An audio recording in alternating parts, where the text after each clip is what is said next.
Y nos preguntábamos ayer, bueno, pero ¿cómo el ministro de Agricultura tan pronto ya él tiene los datos, 1.350 millones de daños a la agricultura, plantaciones de arroz que están inundadas, cuando en el nordeste estaba en alerta amarilla? Pero él no dice nada de los lugares donde hay alertas rojas o donde había alertas rojas, San Juan, Ocoa. Lógicamente, el PLD le responde a través de Adriano Sánchez Roa y le cuestiona esos datos. Temas como este que no deben ser politizados y la ayuda debe llegar a donde necesita que llegue esa ayuda, pero las evaluaciones hay que tener mucho cuidado con ellas. Todavía el fenómeno no ha terminado, Ramón. Y si están incomunicadas, ¿cómo tú puedes evaluar el daño si tú no tienes acceso a esas comunidades? Y las sospechas son legítimas, ¿por qué? Porque quieren agrandar más las cosas muchas veces o ser irresponsable. Porque sin usted tener los datos reales, a dar números y decir pocas horas después, porque si usted no tiene un diagnóstico, ¿cómo usted puede dar números? Y lo quitaron, como procede. A la hora el doctor Balaguer lo destituyó. Pero también menciona... Amables televidentes, ya estamos con todos ustedes en el Telematutino 11. Gracias por abrirnos nuestros hogares por Telesistema Canal 11 y nuestro canal de YouTube Telematutino 11 RN. Buenos días a todos, feliz miércoles. Buenos días, Jacqueline Morel. Buenos días, Ramón. Buenos días, República Dominicana. Ya estamos a mitad de semana. Por fin salió el sol tempranito aquí en Santo Domingo. Cante victoria. Bueno, pero estamos que de con repente sol. te sale el sol y ahorita hay un aguacero. Bueno, estamos con sol y estamos con la esperanza de que vamos a normalizarnos y que vamos a aprovechar las cosas buenas que dejó Melissa y a corregir las malas y a prepararnos para el futuro. Hoy es miércoles 29. Como siempre, la invitación está hecha para que nos acompañen. Vamos a comentar algunos temas de actualidad y en el programa hoy tenemos la participación del licenciado José Dantes, quien es miembro del Comité Político del PLD y secretario de Asuntos Jurídicos. Y también al final vamos a contar con la participación de la doctora Anne-Marie Lee, dermatóloga del Instituto de Dermatología, que nos hablará de una importante actividad. Así es que, como siempre, un grato placer que nos permitan estar con ustedes. En el Listín Diario de hoy hay un editorial que no tiene desperdicios, que dice el maquillaje de las cifras. Sí, la vieja costumbre de maquillar las cifras. Y nosotros tratamos ese tema porque a veces uno se adelanta. Ayer. Y nos preguntábamos ayer, bueno, pero ¿cómo el ministro de Agricultura tan pronto ya él tiene los datos, 1.350 millones de daños a la agricultura, tan pronto cuando hay lugares incomunicados? Pero todavía aún más, él habla de los daños en el nordeste, a las plantaciones de arroz que están inundadas, cuando en el nordeste estaba en alerta amarilla. Pero él no dice nada de los lugares donde hay alertas rojas o donde había alertas rojas. San Juan, Ocoa, Peravia, Azua, Barahona. Ahí no pasó nada. Entonces, lógicamente, el PLD le responde a través de Adriano Sánchez Roa y le cuestiona esos datos y infiere que lo que se busca es beneficiar a determinados sectores. Bueno, Ramón, mira, obviamente no podemos decir que el Listín en su editorial se va para un partido o para otro. Hay temas como este que no deben ser politizados y la ayuda debe llegar a donde necesita que llegue esa ayuda, pero las evaluaciones hay que tener mucho cuidado con ellas. Todavía el fenómeno no ha terminado, Ramón. Todavía hay comunidades que las propias autoridades, más de 48, están incomunicadas. Y si están incomunicadas, ¿cómo tú puedes evaluar el daño si tú no tienes acceso a esas comunidades? ¿Cómo tú puedes ver todas las plantaciones si tú todavía no has sobrevolado, no has hecho un recorrido de ver cuál es la situación? Entonces, justamente se magnifican las cosas y entonces se comienza a sospechar. Y las sospechas son legítimas, ¿por qué? Porque quieren agrandar más las cosas muchas veces o ser irresponsable. Porque sin usted tener los datos reales y comprobados, no pueden estar dando datos, Ramón, porque entonces la gente va a comenzar a sospechar y va a creer que es porque tú quieres comprar a pata suelta, porque quieres violar los procesos, los controles. porque quiere favorecer a determinado sector. Entonces no dé motivos para que eso ocurra. No den motivos, y el listín ahí menciona, como yo que me voy al pasado, en el periodo del doctor Joaquín Balaguer, que alegremente un funcionario de Agricultura, un secretario en ese entonces, comenzó por un aguacero y vientos y eso de huracán, Inés, a dar números y decir pocas horas después, porque si usted no tiene un diagnóstico, ¿cómo usted puede dar números? Y lo quitaron como procede. A la hora el doctor Balaguer lo destituyó. Pero también menciona que en el 2000, no sé si fue en ese o en otro artículo. Cuando David. Cuando David, que era Hipólito Mejía secretario, sí, Hipólito se tardó un mes en helicóptero recorriendo el país. Para tú poder dar una evaluación. Ahora pueden ir dándose las informaciones parciales y así usted queda bien, pero no hagan quedar mal al gobierno y no se desacrediten dando informaciones que todavía no están comprobadas.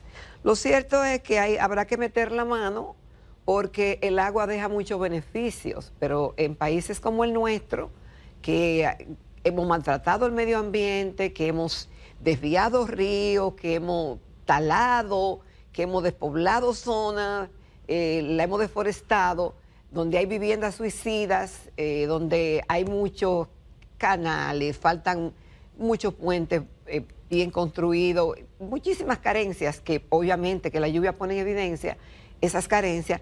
Entonces hay que tener cuidado con las cifras y hay que planificar para el futuro. Obviamente hay que en auxilio, es decir, el que perdió su cosecha y que tenía una deuda con el agrícola, hay que reestructurar esa deuda.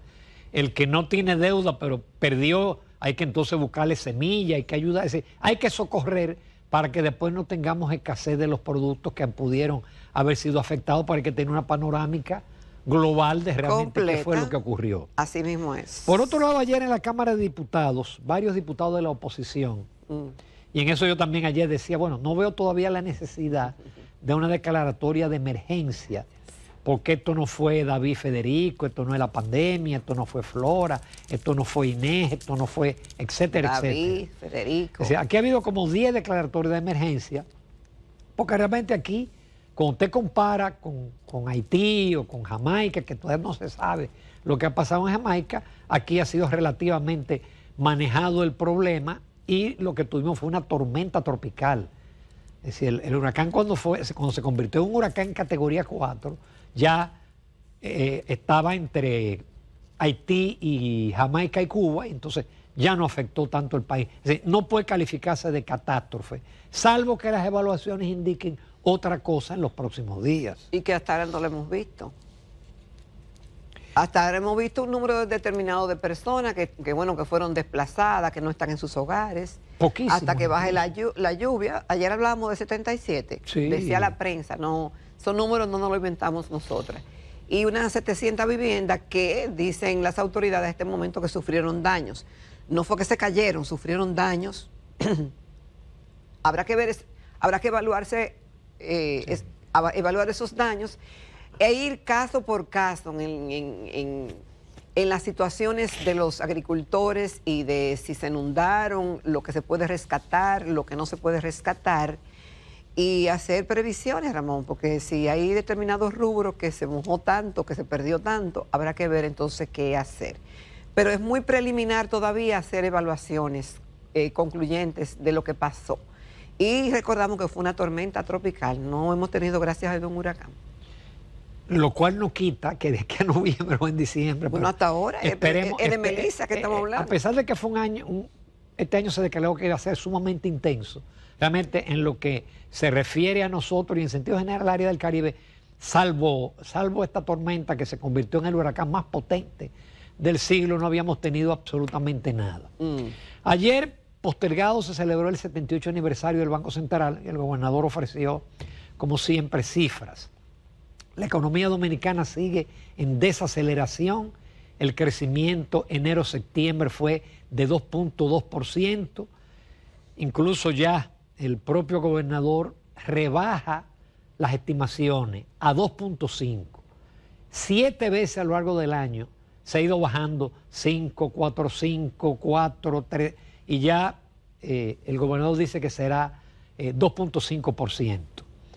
Obviamente, la desaceleración se ve en gráficos ahí, que no sé si lo vamos a poner. Ahí están los sectores. Como vemos, la construcción sigue negativa. Esto te iba yo a decir, Ramón. ¿Tú te acuerdas que antes era uno de los sectores que más crecía? Claro. Que estaba arriba. Ahora no. Ahora vemos que la agropecuaria, sorpresivamente, está arriba. Pero también poca cosa, 3.9. 3.9. Seguimos con explotación de minas y canteras, 3.7. Manufactura local, 1.7. Zona franca, 1.8. Como tú decías, la construcción, menos 2%. Servicios, ahí 2.9. Energía y agua, 2.8. Cemento, 2.5. Hoteles y bares, 3.3. Transporte y almacenamiento, 4.1. Comunicaciones, 0.4. Servicios financieros, 7.4. Actividades inmobiliarias y de alquiler, 3.1. Y así por el estilo. No sé si tú querías dar otra cifra, Ramón. No, tenemos otro gráfico, si lo podemos presentar, donde se ve cómo la economía ha ido decayendo, porque en algún momento, bueno, ahí se ve el gráfico perfecto, sí. En el primer, entre enero y septiembre. Este por mes. No, eso es cuatrimestral. Cuatrimestral. Digo, perdón, trimestral. Trimestral anualizado. Pero usted ve, y ahí está 23, 24 y 25, ¿cierto? No, 23, 24 y 25, sí, exacto. Mi vista no es tan potente desde acá y el monitor que tenemos no nos ayuda mucho. Pero ahí se ve claramente cómo la economía viene decreciendo desde el año pasado, desde el año 2024. Y en el siguiente cuadro, vemos que, por ejemplo, en marzo la economía estaba creciendo 2.7 acumulado y 5.4 anualizado. Y de ahí ha venido descendiendo a tal punto que descendió a 2.6, 2.4, 2.3 y ahora 2.12. Es decir, él ha venido desacelerando. A tal punto, reitero, que el gobernador estima como crecimiento 2.5.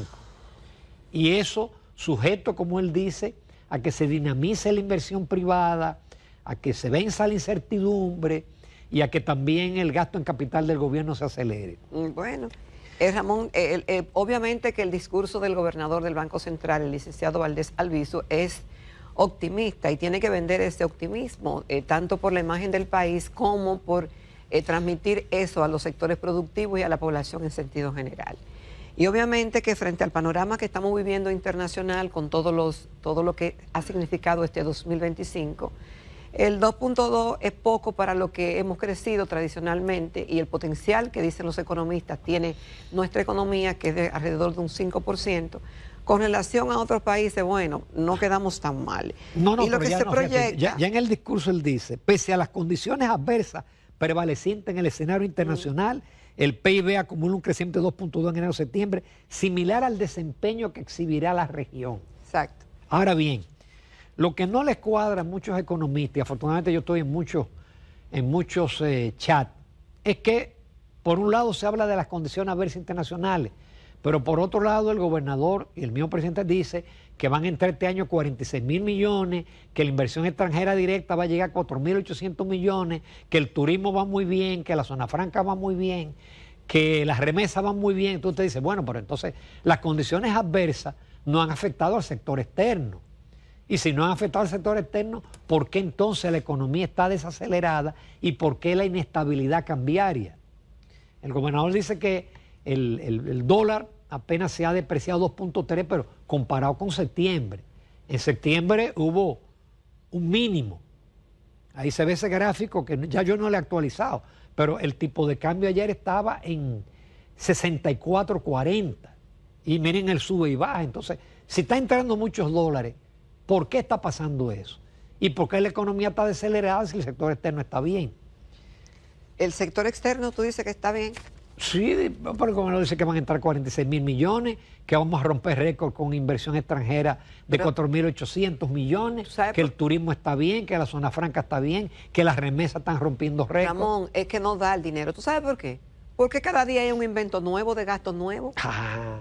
Entonces, si tú puedes aumentar tus ingresos. Y de gasto nuevo no productivo. Pero espérate, tú puedes aumentar tus ingresos, pero si tú vas a gastar más de lo que te está ingresando, no te va a dar.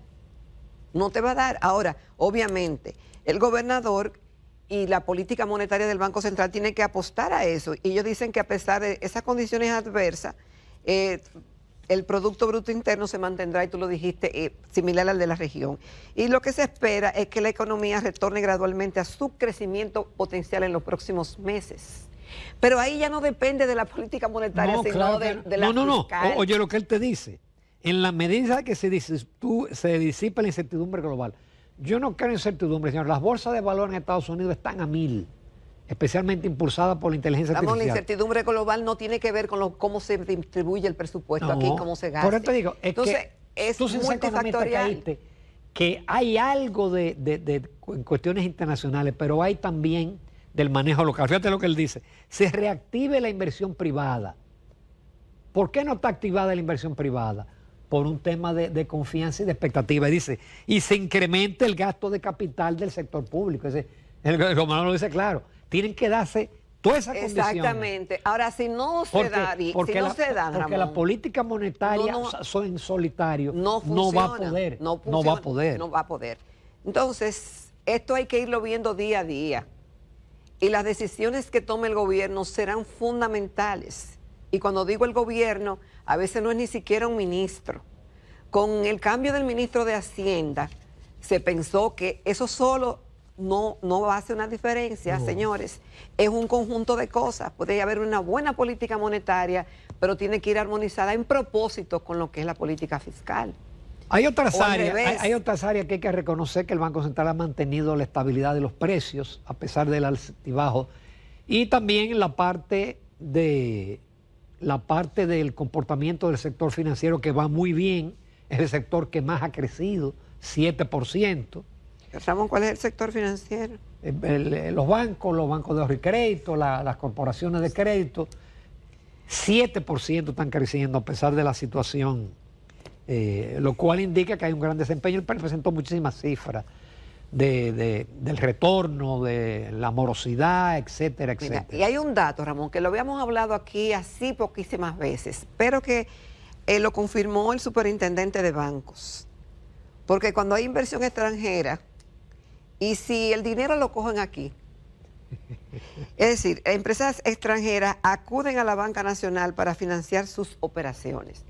Y si acuden a la banca nacional para financiar sus operaciones, ¿de qué dólares estamos hablando? Lo lógico es que esas personas cojan su dinero fuera y lo traigan.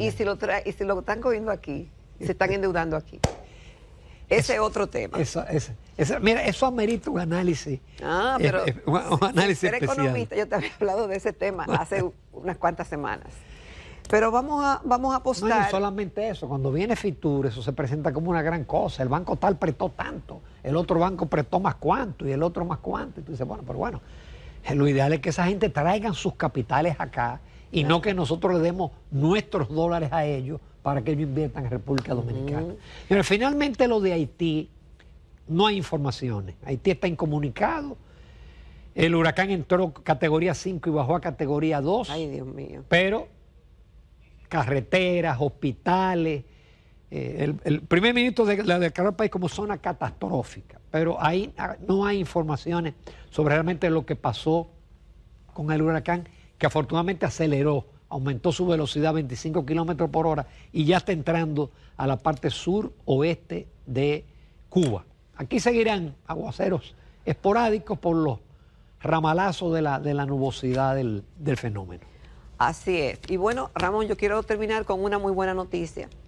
Tú sabes que a fin de año y todo el año es válido que nosotros nos capacitemos, que veamos nuestras fortalezas, nuestras debilidades y trabajar sobre ellas, ya sea en lo personal como también en lo profesional. Y justamente logrando ese objetivo, o para lograr ese objetivo, Yanis Santaella tiene una actividad muy interesante, el Mastermind One to One con Yanis Santaella. Entonces ahí, con 60 días consecutivos, se hará esa transformación para lograr los sueños. Cualquier sueño que tú quieras lograr. 2 sesiones online, one to one con Yanis para acompañarte personalmente a diseñar y crear ese próximo capítulo de tu vida. Eso incluye acceso total al retiro, incluido un retiro del programa online, 2 masterclass grupal, seguimiento cercano para garantizar resultados reales, guía para hacerlo realidad y muchísimas cosas más. Y si te decides y haces este cambio en tu vida, o deseas hacer este cambio en tu vida, comunícate con Yanis Santaella a través de su página web, yanisantaella.com, que tiene una oferta súper especial que termina mañana 30. Así que este es el momento del cambio y vamos a vivirlo con Yanis Santaella. Se los recomendamos. Nos vamos a comerciales. No se pierdan la entrevista con el licenciado José Dantes, miembro del Comité Político del PLD y secretario jurídico de esa organización.